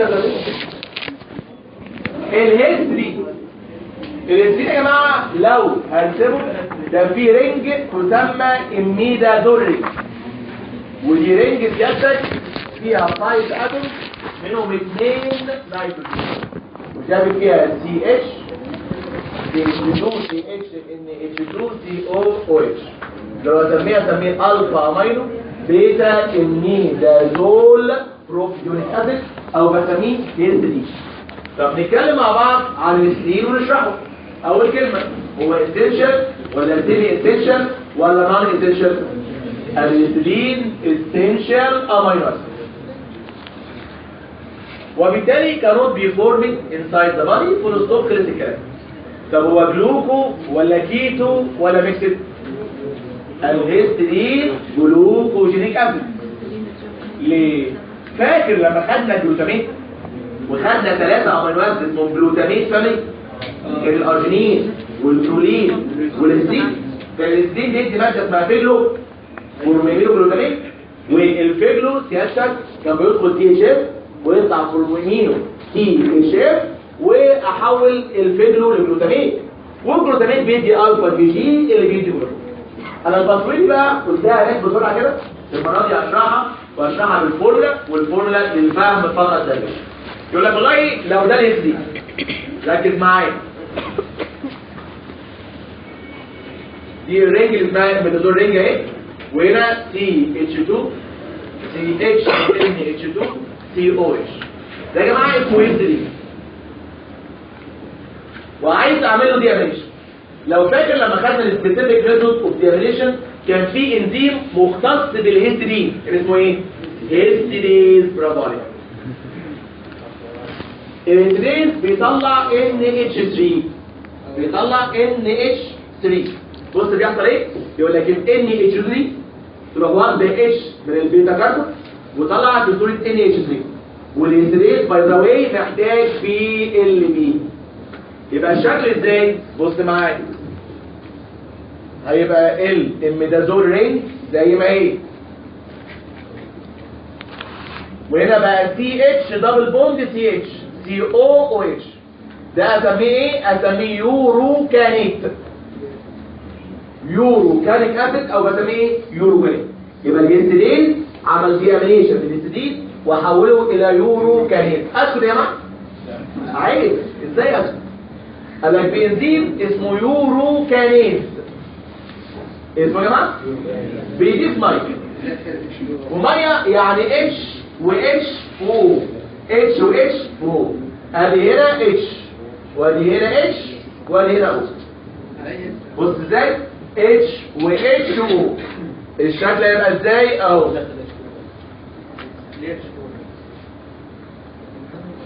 وهنا يا جماعه هيبقى CH2 شبكه في CH2 شبكه في COH، وهنا في دبل بوند. عايز اسمي المركب ده اسميه ايه؟ بص ازاي. يقول لك والله دي اسمها اميدازول رينج، صح؟ بس فيها كيتون جروب اسمها اميدازولون. اسمها ايه؟ اميدازولون. اميدازولون. وشابك فيها CH2 COH يعني بروبيونين. يعني عندي اميدازولون شبكه وبروبيونين، فهسميه 4 اميدازولون 5 بروبيونين. اسمينا حلوه قوي. بسم الله ما شاء الله. يبقى لو انت فاهم فورمولا الموضوع مش صعب. لو انا بقول لك من غير فورمولا كلام ملوش معنى. لا، دي اميدازول فيها كيتون جروب يبقى اسمها اميدازولون، وشابك فيها ايه؟ بروبيونين، يبقى اسمها 4 اميدازولون 5 بروبيونين. اسكت؟ ينفع؟ اروح مكسرها بانزيم اسمه هيدروليز، برضه بيضيف ميه. يضيف ميه ازاي؟ قال لك والله على الاو دي يحط او اتش، وهنا كمان احط اتش، واروح فاتح الرنج. بص لما افتح الرنج الشكل هيبقى ازاي؟ هيبقى عندي COOH شبكه في CH2 شبكه في CH2. حلو الكلام؟ يروح جاي عندي الكربونه دي اهي CH شبكه في NH شبكه في CH دبل بوند NH. دي CH شبكه في دبل بوند NH اهي. وهنا سيادتك دي سي كان فيها O جالها OH يعني COOH. طب انا عايز المركب ده اسميه ايه؟ قال لك والله عد في كام كربون؟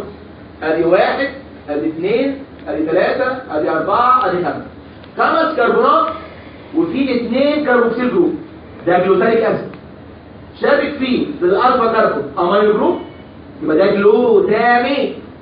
جلوتامين شابك فيه CH دبل بوند NH دي فورم ايمينو جروب. يعني ده يا جماعه عباره عن جلوتامين شابك بيه فورم ايمينو جروب. المركب ده هو اللي اسمه فيجلو فورم ايمينو جلوتامين. يبقى يا جماعه لما بالهيدروليز كسرت الاميدازولون بروبيونين طلع المركب اللي اسمه ايه؟ فيجلو. وخلي بالك الفيجلو ده فيه جروب فيها كربونه واحده بس اسمها فورم ايمينو جروب. ازاي سيادتك احول الفيجلو لجلوتامين؟ يروح داخل مين؟ THF، يروح شايل الجروب دي اللي اسمها فورم ايمينو جروب، فيطلع فورم ايمينو THF ويديني جلوتامين. والانزيم بتاعي بسميه فورم ايمينو ترانسفيريز. الجلوتامين ده ممكن يدي الفا كي جي اللي يدي جلوكوز 3 نقط فوق بعض. therefore histidine is glucogenic amino. يبقى الباسوي دي بتثبت ان الهستidine ده جلوكوجينيك.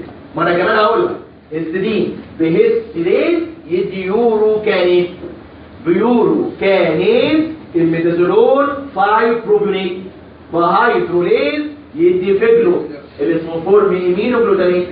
يدخل THF ويطلع فورم ايمينو THF يديني جلوتامين اللي بيدي الفا كي جي، وبالتالي 3 نقط فوق بعض histidine is glucogenic amino.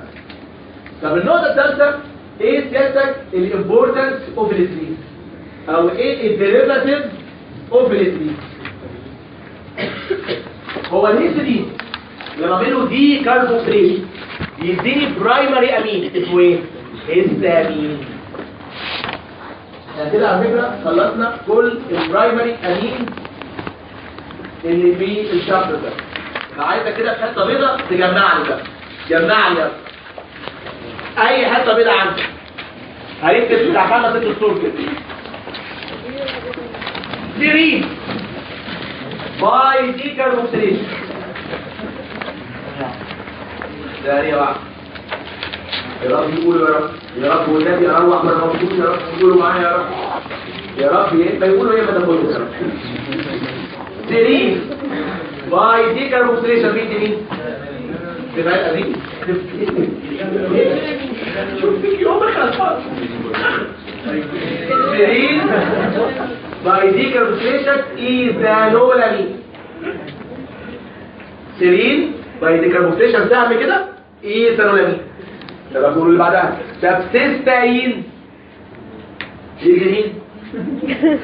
الفرق زيو يفصل شرح زيو ايثانولامين. بعد ما كل كربوكسيليشن كل هقول لك كربوكسيليشن ماشي مبدئيا سيستاين باي دي كربوكسيليشن زيو ايثانولامين. يا رب يقولوا يا رب. جلوتاميت باي دي كربوكسيليشن دابا رابش. جلوتاميت باي دي كربوكسيليشن دابا. اسبارتيت يا رب اي حاجه هتبسط بيها. اسبارتيت باي دي كربوكسيليشن بيتا الانين.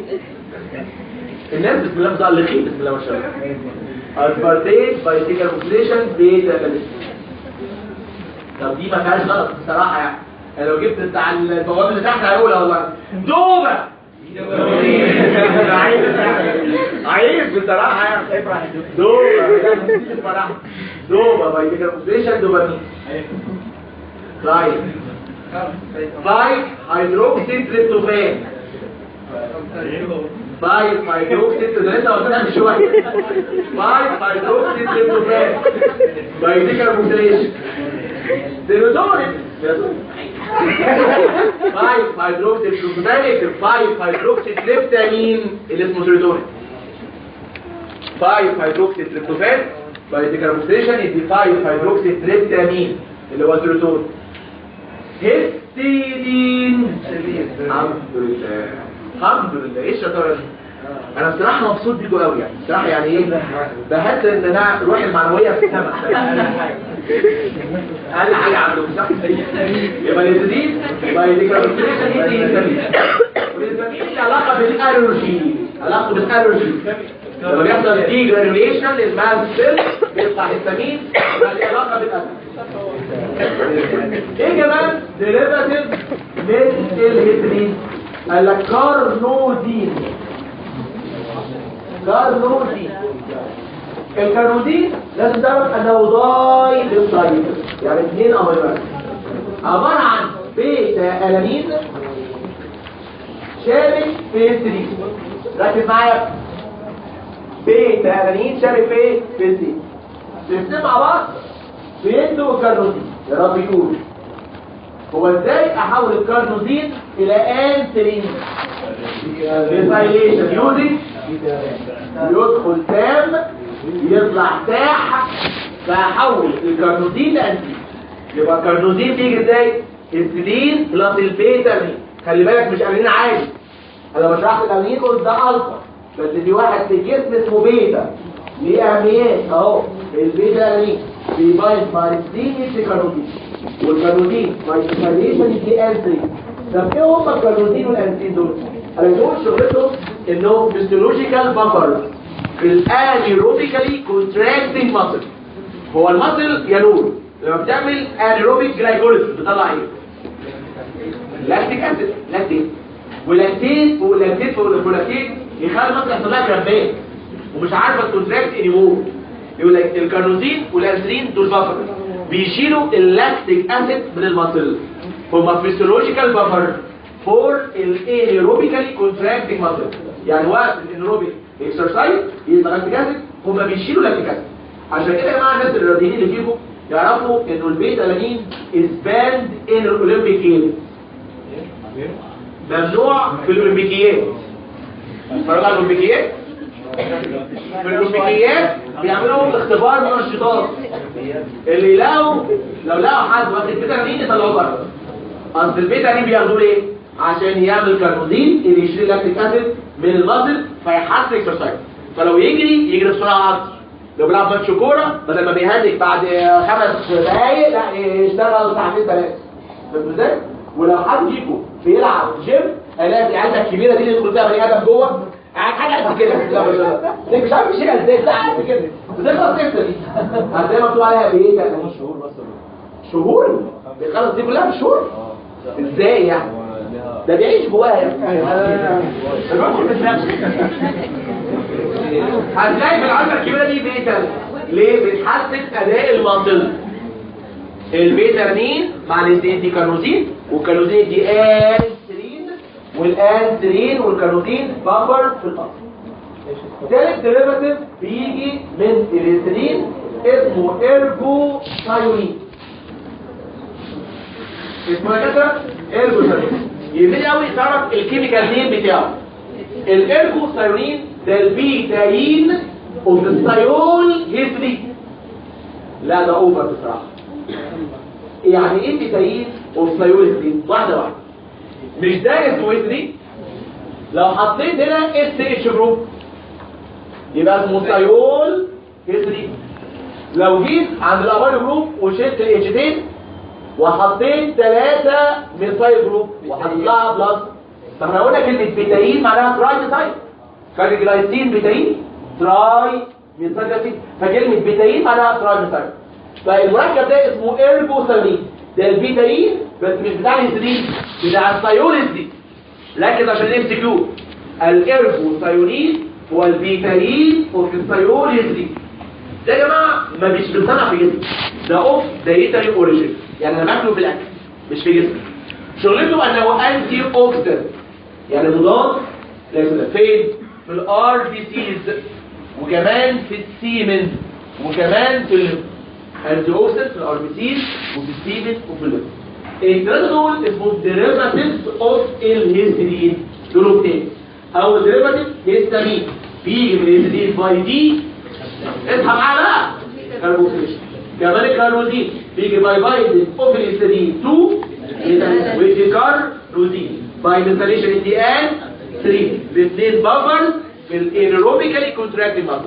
كمان ارجوثايونين ايه الكيميكال بتاعه؟ بيتاين اوف الثايوليزين. شغلته هو ايه؟ انتي اوكسيدنت في اربيسيز وكمان في السيمن وكمان في الليفر.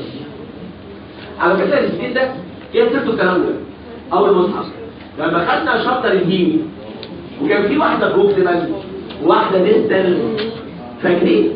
بروكسيمال هيستidine اللي هي اف 8 وديستال هيستidine. فاكر ايام العز وكلوت ده؟ كان يا اخي الكيمياء سهله قوي يا اخي، واحنا بنتفصل عليها نقول صعبه ايه؟ صعبه مين؟ امال ده يبقى ايه؟ فقال لك فورميلات وعيش. فقال لك الهيستidine is important for الهيموجلوبين. ده في 2 هيستidine لهم علاقه بالهيم، واحده اسمها بروكسيمال والثانيه اسمها ديستال هيستidine، فليها علاقه بالهيموجلوبين. مش الهيستidine ده واقف بيتك عمال مش ينفع اقول بيدي البوست بالشارج فور ذا بروتين. اي حاجه صح شغال. هو بيدي امينو فيدي برضه بوست بالشارج فور ذا بروتين. ايه الامراض المرتبطه بالهيستidine؟ امراض اي كلام، عمرها ما جت ولا عرفت. مرض اسمه هيستيدينيميا. اسمه ايه بقى؟ هيستيدينيميا. ده مرض مين؟ الهيستidine. فمين يزيد؟ في الدم يبقى اسمها هيستيدينيميا. تعمل ايه دي؟ قال لك ما تعملش اي حاجه، دي بناين كونديشن. يعني ايه سيمتوماتيك؟ ملهاش اي اعراض. يبقى تيجي في الامتحان الناس هيسيب البلاوي السوداء لو يجيب دي يعني. كمان مرض اسمه يوروكانيك اسيدوريا. يوروكانيك اسيدوريا. لو قال عقله قال لك اسيدوريا صح. ما ايه اللي خلاها يوريا؟ عشان ايميا. مش هي في الاول بتزيد في الدم ثم تنزل يوريا، يبقى يوروكانيك اسيدوريا صح. يوروكانيك اسيدوريا برضه صح. ناقص مين يا باشا؟ يوروكانيك. ولما يقل اليوروكانين يزيد اليوروكانيك اسيد في الدم ثم تنزل في اليورين. فسماها يوروكانيك اسيلوريد. اعراضها ايه؟ مفيش اعراض، بناين كونديشن، ايه سيمتوماتيك، يبقى تيجي في الامتحان ولا ليها لازمه. دي الامراض المرتبطه بالهيستوري. ندخل بقى على الاخر. النهارده انا ضيفت النهارده، انا ما عنديش حاجه، انا ما عنديش حاجه.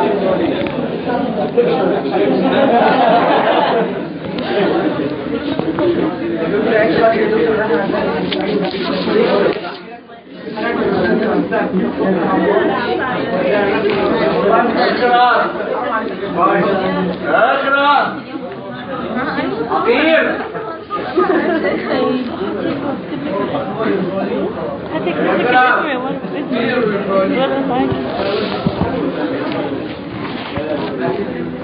برولين واحد من اسهل الامراض الحاليه. يلا انتشال ولا سيمي ولا نون؟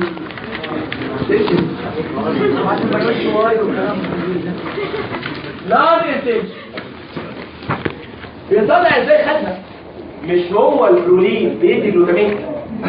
فاكر البرولين بالديهيدروجينيز ديهيدروجلين، بالهيدروليز جاما جلوتامين سيمالدهايد، اللي بالديهيدروجينيز جلوتامين، وكانت السكه ريفرسبل. يبقى هو نون انتشال بيصنع من الجلوتامين. الجلوتامين بيدي جاما جلوتامين سيمالدهايد اللي يدي ايه؟ اللي يدي جلوتامين. طب جلوكو ولا كيتو ولا بيكسيد؟ ما تنساهوا جلوكو عشان بيدي جلوتامين اللي يدي الفا. في مشاكل كده؟ كلام سهل. importance enter بالستراكشر اوف البروتين. مين يرى اكتر بروتين يحتوي على برولين؟ كولاجين طبعا، وبالتالي هو موجود في البروتين especially الكولاجين. مين يرى الامينو اسيد الاخر اللي موجود بكثره في الكولاجين؟ الاحلاك، الجلايسين. الجلايسين في الكولاجين، والبرولين في الكولاجين، واللايسين في الكولاجين. ازاي؟ يعني الناس مشهوره قوي بالكولاجين. فمهم عشان انت بتستراكشر وبالبروتين سبيشال دي الكولاجين. وجوه الكولاجين ممكن يحصل له هيدروكسيليشن بانزيم اسمه برولين هيدروكسيليز، وده محتاج فيتامين سي. فاكر اللايسين؟ كان برضه بيتحول لهيدروكسيلايسين بانزيم اسمه لايسين هيدروكسيليز، برضه محتاج فيتامين. يبقى هو نون اسينشال بصناعه جلوتامين. جلوتامين عشان بيدي جلوتامين اللي بيدي الفا كيتين داخل في البروتين سبيشالي الكولاجين، وكمان بيحصل له هيدروكسيليشن ويتحول الى هيدروكسي كلوريد. خلصنا الامينو اسيد، ندخل بقى على الديريفاتيف.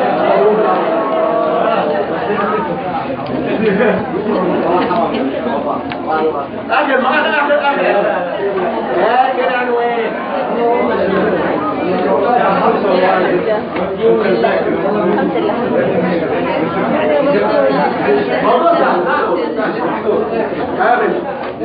سهل والله عظيم. كرياتين. قال لك الكرياتين لو عايز تعرف الكيميكال نيم بتاعه، الكيميكال نيم يسمى ميثايل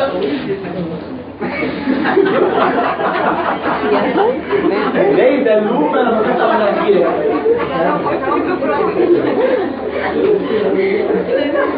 زلمه ده اخرتي زلمه.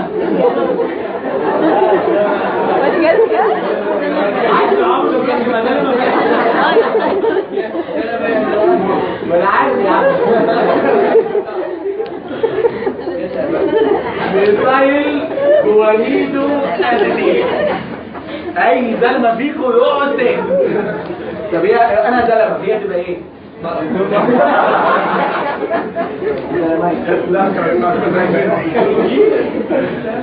الكرياتين ميثايل جوانيدو اسيتيل، الكيميكال نيم بتاعه ميثايل جوانيدو. خدناه في اول حصه في الترم الاول لما قلنا الكرنسي اوف انرجي في جسمي هو الانرجي، والستورج فورس اوف انرجي هو الكرياتين فوسفيت، وموجود في المصل. فالكرياتين ده مركب بيتضع في جسمي، وظيفته يخزن الانرجي ويعمل كرياتين فوسفيت في المصل. يقول لك الكرياتين تاخد السينثيسيس بتاعه تصنيعه ازاي، والكاتابوليز بتاعه تكسيره ازاي. والله يقول لك الكرياتين تاخد معايا وقت بيصنع عن طريق تو رياكشن. اول رياكشن بيحصل في الكدني ما بين اثنين امينو اسيد، واحد اسمه ارجينين والتاني اسمه جلايسين. نرسم مع بعض الارجينين. الارجينين خدناه بالفورمولا لما خدنا اليورا تايب، فاكر؟ كان الفا امينو دلتا جوانيدو فاليريك اسيد. فاكرين انا عارف فاكرين، انا واثق فيكم. فده الفاليريك اسيد CH3 CH2 CH2 CH2 COH، الفا كربون بيتا كربون ودي جاما كربون دلتا كربون. هاجي في الالفا واحط امينو، وهاجي في الدلتا احط جروب اسمها جوانيدين، وكان سي دبل بوند NH. يبقى الجروب دي كلها اسمها جوانيدين جروب، والامينو اسيد كل ده اسمه ارجينين، صح؟ افعل الارجينين ده مع الجلايسين. هدول انتوا عارفين الفورمولا في الجلايسين، ده سهل قوي. قال لك ده CH2 شبكه في NH2 COH، صح؟ ده جلايسين. بس انا هرسمه بطريقه ثانيه. هقول الجلايسين ده عباره عن N شبكه في H شبكه في H شبكه في CH2 شبكه في COH. مش هو بس انا فرقت الNH. ده سيادتك اسمه جلايسين، وده سيادتك اسمه ارجينين. هعمل رياكشن ما بين ازاي؟ هعمل تفاعل تبادل منفعه. تفاعل تبادل ايه؟ منفعه. بص معايا، الجروب دي كلها اللي متنقطه احمر دي اسمها جوانيدين جروب، لكن الجروب دي لوحدها دي اللي بتعلم عليها بالاحمر اسمها اميدين جروب. يبقى الكبيره اللي هي سي دبل بوند NH2 جوانيدين، لكن سي دبل بوند NH2 اسمها اميدين. اسمها يا جماعه اميدين جروب. انا كل اللي اعمله ان هنقل الاميدين جروب من الارجينين احطها على الجلايسين مكان الاتش دي، واروح مرجع مكانها ايه. يبقى هعمل تبادل ايه؟ منفعه. هاخد من الارجينين اميدين واحطه على الجلايسين واديله مكانها ايه؟ اتش. فالجلايسين يبقى شكله كده، الان زي ما هي شبكه في اتش شبكه في CH2 COOH، صح؟ وهنا حطيت الاميدين جروب اللي هي سي دبل بوند NH2. طب هنا لما اشيل الاميدين جروب دي واحط اتش على NH تبقى NH2، هيبقى فاليريك اسيد في الالفا امينو والدلتا امينو. والله العظيم خدت ايه؟ انا لو ما افتكرتوش في اليورا سايكل اورنيثين. برافو عليك، ده اسمه اورنيثين. يبقى لما ناخد من الارجين الجروب دي اللي اسمها اميدين جروب بقيته اسمها ايه؟ اورنيثين. طب لما احط الاميدين جروب على الجلايسين يبقى اسمه ايه؟ بص معايا نيجي نقسمه. نقسم المركب ده لو خدت الحته دي لوحدها مش دي سي دبل بوند NH2 فدي اسمها جوانيدين جروب بس ناقص اتش، صح؟ يبقى الحته دي لوحدها اسمها ايه؟ جوانيدين. طب CH2 COH ده اسيديك اسيد بس بمعنى اتش، يعني عندي جوانيدين ناقص اتش مع اسيتيت ناقص اتش، الاثنين شابكين مع بعض، يبقى ده اسمه ايه؟ جوانيدو اسيتيت. والله بالفورمولا انت بني ادم محترم، مش حفظ والسلام، انت فاهم اهو.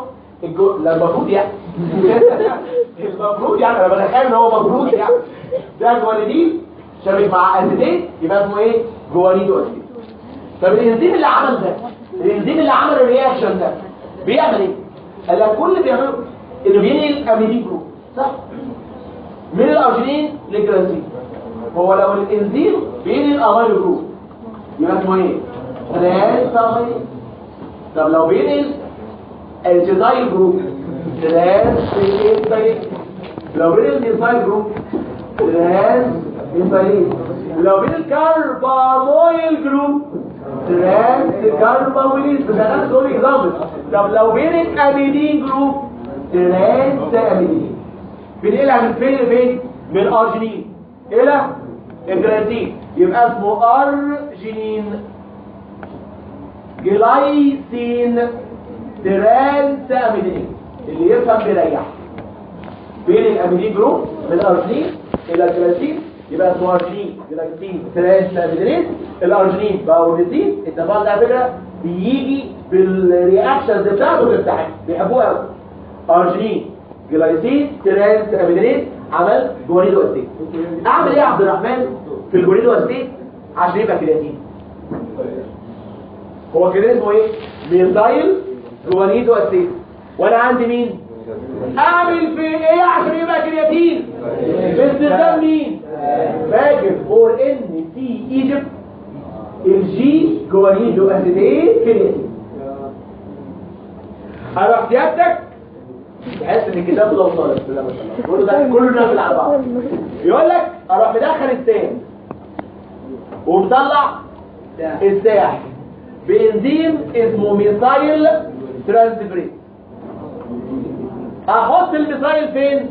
بص يا ابراهيم مكان الاتش دي. مكان الاتش دي اشيل اتش واحط مكان ايه؟ ميثايل.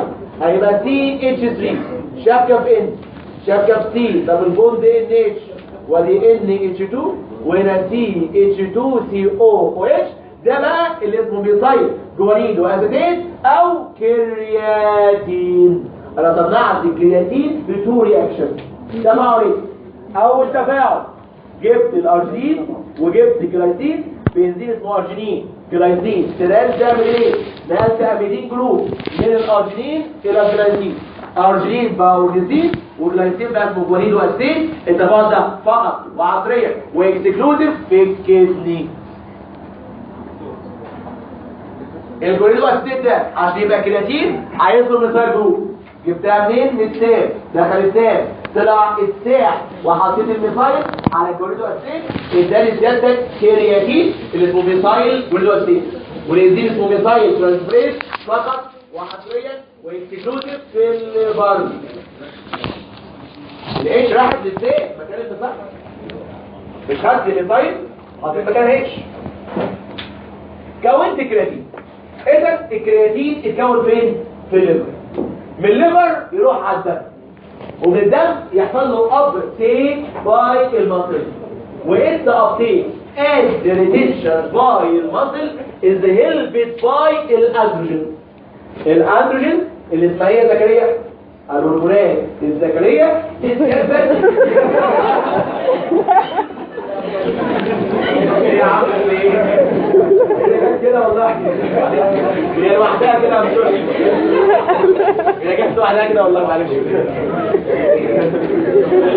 بتهل الابليك هي لوحدها كده يا عم خلاص. مش فاهمها؟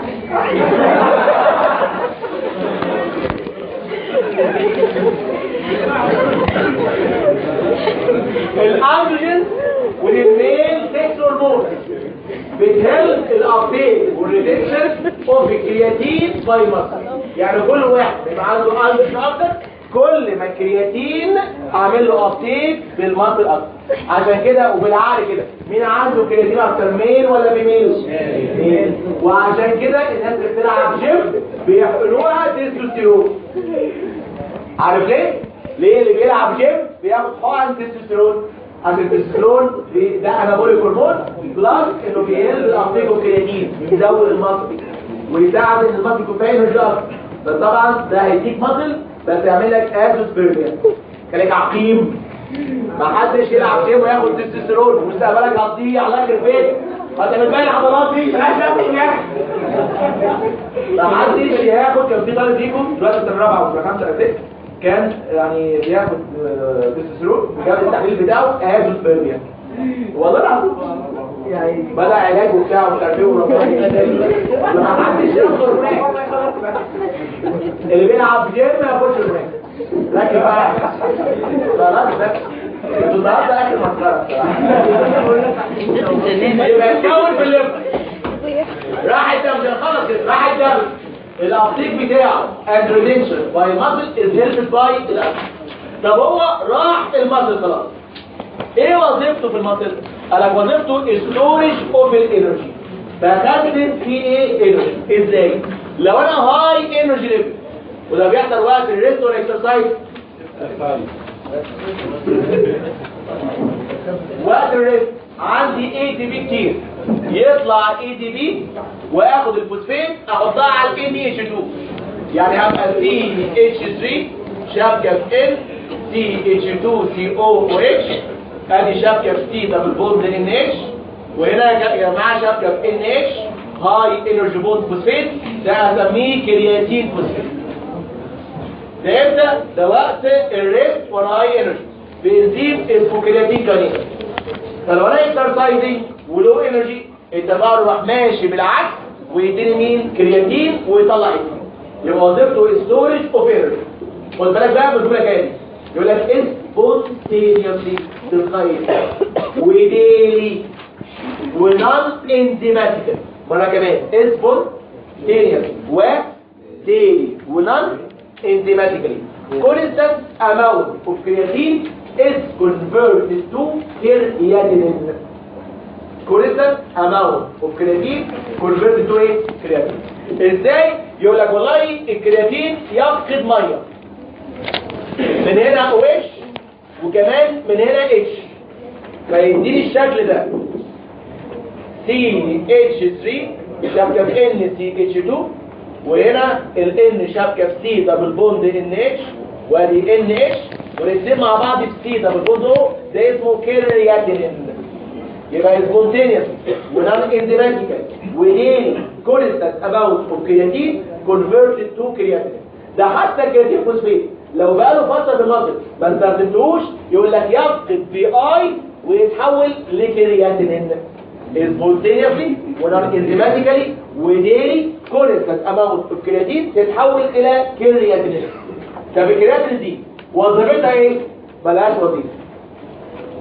شغلتها ايه؟ ملهاش شغل. مصيرها ايه؟ ينزل في اليورين. يبقى الاونلي فيت اوف الكرياتين السكريشن في اليورين، ملهاش ميتابوليزم في جسمي غير انها تنزل في اليورين. اي حاجه بتنزل في اليورين اللي مثلا وملهاش ميتابوليزم في الجسم بستخدمها اندكس فوريك اسيد. خدنا قبل كده اليوريا وقلنا دي اندكس فوريك اسيد فانكشن.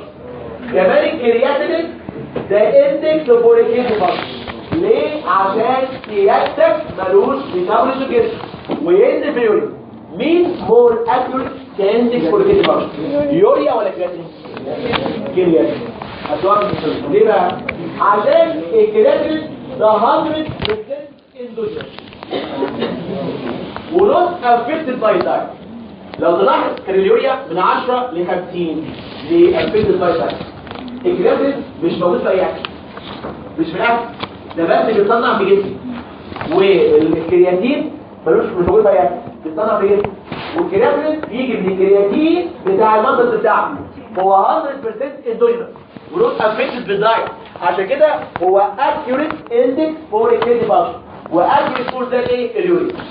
الليفل بتاع الكرياتين في الدم من 0.6 الى 1.2 مللي جرام بير ديسيلتر، ولو بصيت هتلاقي ان في وايد رينج.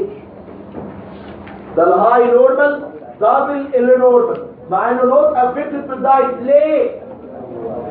عشان المصل فانكشن. يعني لو جاتك انا جبت ارنولد شوارزنيجر من الله ما شاء الله، حاجه يعني عنده بطن زي ايه؟ زي الفل. ده بالعبد الفقير الى الله يعني حاجه يعني ولا اي حاجه. يبقى كل ما المصل بلد يبقى اكبر كل ما الكرياتين في المصل يبقى اكتر، والكرياتين كمان يبقى ايه؟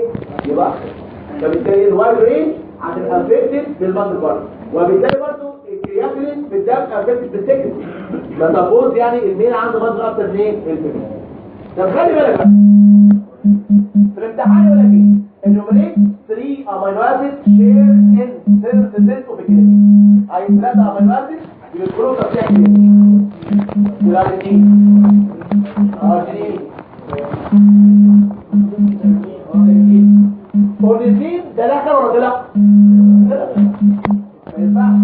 يبدأ الجلايسين والارجين والميثايونين في صورة ايام ولا حد يقول لي اورجانيزم ولا الثلاثه امينات التكليف تصنيع كرياتين اورجانين وجلايسين وميثايونين في البروتين. ده سؤال. السؤال الثاني ساعات الانستيتيو يلخبطني ما بين اول خطوه وثاني خطوه. اول خطوه بتاع الاورجانين ترانسامينيز دي في الكدني، الخطوه الثانيه في الليفر. طب عشان ما تلخبطش افتكر كده مطرب كده على مطرب افتكر الناس كلها نسيته اسمه اكمل ولا انا عرفت هو اسمه اكمل وخلاص. قال لك اسمه اكمل يا عم خليها اكمل يقول لك الاورجانين ترانسامينيز وراه كدني ولكن ميثايل ترانسفيريز وراه ايه؟ ليفر. يبقى الاورجانين ترانسامينيز في الكدني ميثايل ترانسفيريز ايه؟ في الليفر. مين بينزل في اليورين؟ الكرياتين ولا كرياتين؟ كرياتين. هل ينفع كرياتين ينزل في اليورين؟ لكن بينزل بفري سمول اماونت. الاماونت اوف الكرياتين يزيد في اليورين ويبقى عندي ديزيز اسمه كرياتينوريا. امتى؟ لو في ماسل اتروفي بيسموها عن ديزيز اسمه مايوبينيا جريفيس وقتها الماسل بيحصل لها اتروفي فالكرياتين اللي فيها ينزل في اليورين. كمان لو في فيتامين اي ديفيشنسي فيتامين اي ديفيشنسي برضه بيعمل كرياتينوريا. دكاتره بكره الساعه 12 عملي لحد الساعه 1:30 ان شاء الله هنخلص الشابتر ده بينا فيه حاجه صغيره ونبدا هيم نكمل ان شاء الله. بكره الساعه 12 العملي الساعه 12